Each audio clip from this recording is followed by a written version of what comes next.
the Bible? What do you believe about abortion? What do you believe about XYZ? Lots of different important issues, right?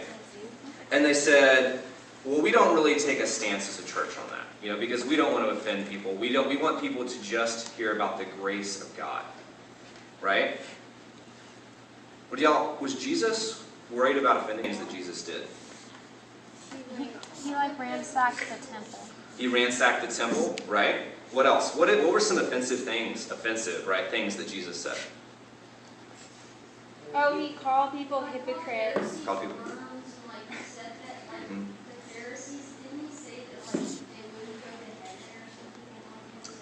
It's not necessarily, depending from person to person, but yeah. He said a lot of offensive things to the Pharisees, yeah. Daniel? Tear down the temple, rebuild in 3 days, yeah. Yes, Michael? There was once this thingy where there was this really, really rich man who had a bunch of food. And what did Jesus say to him? He was like, "You fool, you're going to die this very day or night." Yeah, I know what you're talking about, right? So Jesus didn't pull any punches. Does anybody remember John 14:6? Yeah. What does it say? I'll give you the first 3 words. I am the way, the truth, and the life. Good job, Alex. No one comes to the Father except through me. Very exclusive, right? And so again, sometimes people are far too concerned about if what they're going to do is going to offend somebody, right? And so Jesus was not concerned with this. He was much more concerned with the truth, right? Which is what Daniel is concerned with here, right? So let's go ahead and move on. Daniel also had an excellent spirit. Did they find any fault in Daniel? No. No fault at all. Did he ever complain? Even when he was in the lion's den? Was he like, gosh, king, dude, seriously, you're the king, why can't you do something? Did he ever say that? No. Not that we know of, at least, right? Yeah. He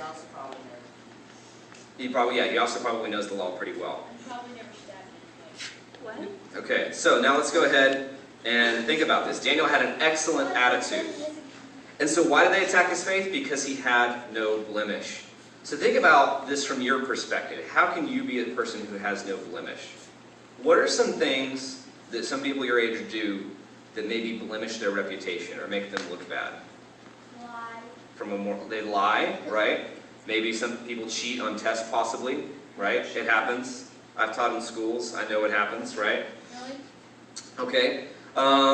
You don't want to be the one who cheats. Don't be the person who ridicules others. Be the person who encourages others. Be the one who serves others. Be the athlete or the student who works the hardest. Have an excellent spirit. You want people to look at you and think that is a person with no fault, with no blemish.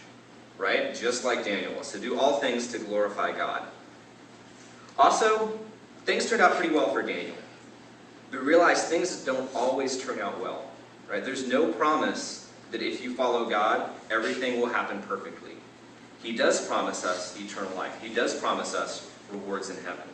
But there's no promise that if we do the right thing, everything falls into place in this life. Right? And a perfect example of this is Stephen. Who remembers what happened to Stephen in the Bible? Yes, Alex? Wasn't he like a deacon, and then they said he had blasphemy? They stoned him. And then they stoned him, and then they saw God. Exactly, right. Stephen was a deacon, and he was doing more than just serving. He was also proclaiming the gospel.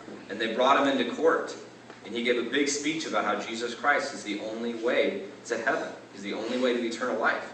And they stoned him for it. So did things turn out well for Stephen in this life? No. Right. He got stoned. But like you said, Alex, what happened when he died? He saw the gates of heaven being opened. He saw the gates of heaven being open for him. Jesus sitting at the right hand of God. Exactly. So do things with an eternal perspective.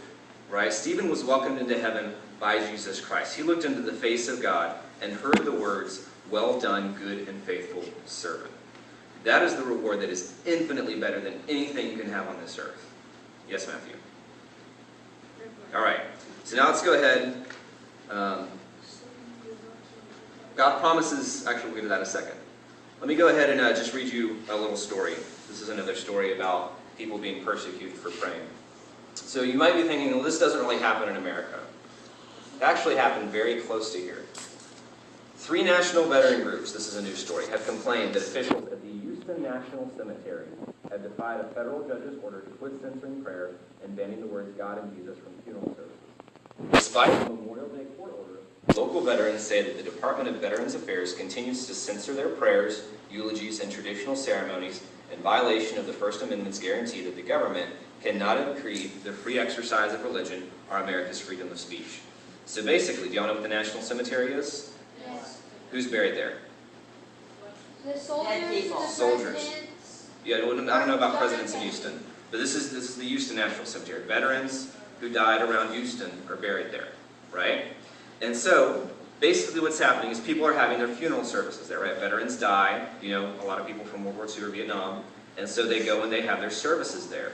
And they're basically being told that they are not allowed to pray the way they want to pray. They have to take the words God and Jesus Christ out of their prayers.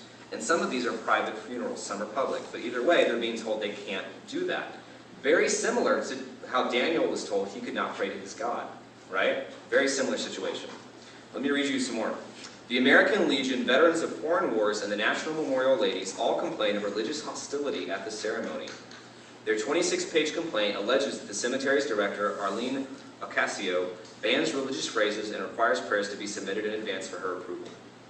How would you feel if every prayer you said had to be submitted to somebody before you were allowed to pray it?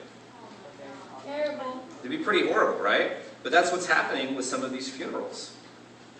We were told we could no longer say, God bless you, and God bless your family, said Marilyn Coep, a volunteer with the National Memorial Ladies.